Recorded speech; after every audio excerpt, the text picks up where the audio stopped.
Il-Prim Ministru mexxej Laburista Robert Abela għal gvern Laburista rnexxielu jbiddel is-sitwazzjoni ekonomika ta' Malta tant li llum il-pajjiż jinsab f'pożizzjoni li joffri opportunità ta' 7 postijiet ta' xogħol għal kull persuna li tinsab tirreġistra.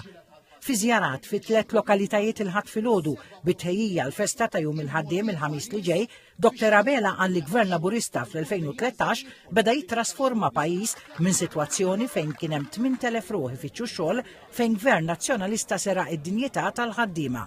Il-Prim Ministru Abela għalli minkejja li Malta mhijiex monija bir-riżorsi naturali xorta tgawdi mill-aqwa riżorsa li jista' jkollu pajjiż il-ħaddiem. Huwa qal li gvern Laburista fl-2013 telaq bir-rankatura tal-prinċipju Making Work Pay fejn daħħal il-prinċipju li persuna jkun jaqblilha taħdem u mhux tibqa' tiddependi mill-benefiċċji soċjali. Semma kif gvern Laburista daħħal miżuri bħat tapering tal-benefiċċji soċjali u l-in-work benefit li mmotivaw aktar nies jidħlu fid-dinja tax-xogħol. Qal li miżura oħra, iċ-Child Care Centers b'xejn, enu wkoll ħafna ġenituri ikomplu jaħdmu tnejn u din il-miżura ollit ukoll ir-rata ta' nisa fis-suq tax-xogħol. Il-Prim Ministru Abela semma l-ħidma li saret biex diversi oqsma tax-xogħol issir ġustizzja magħhom u jħallasom ta' dak kollu li jaħdmu għalih.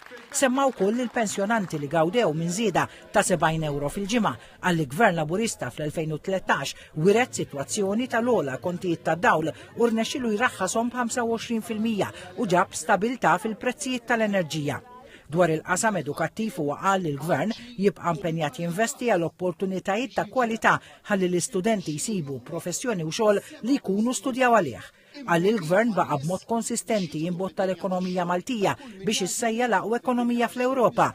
Qal li l-ewwel ta' Mejju se jiġi f'ġimgħa fejn Malta irċivit l-aħbar li rnexxilha tnaqqas id-deficit b'aktar milli kienet qed tippjana u dan għal Dr. Abela seħħ f'kuntest fejn pajjiżi oħra madwar l-Ewropa tjollu l-piżijiet u jitfawhom fuq il-ħaddiema u n-negozji.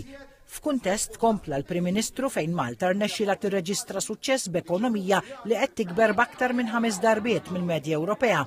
Al kontrarju ta' dak li qed jiġri f'pajjiżi Ewropej, il-Prim Ministru qal l-Gvern tal-ikbar tax cut u naqqas il-pis tat-taxxa b'140 miljun euro. Għalli fl-ewwel 3 budgets mill-2022 il-Gvern tiġa qabeż il-wediet elettorali.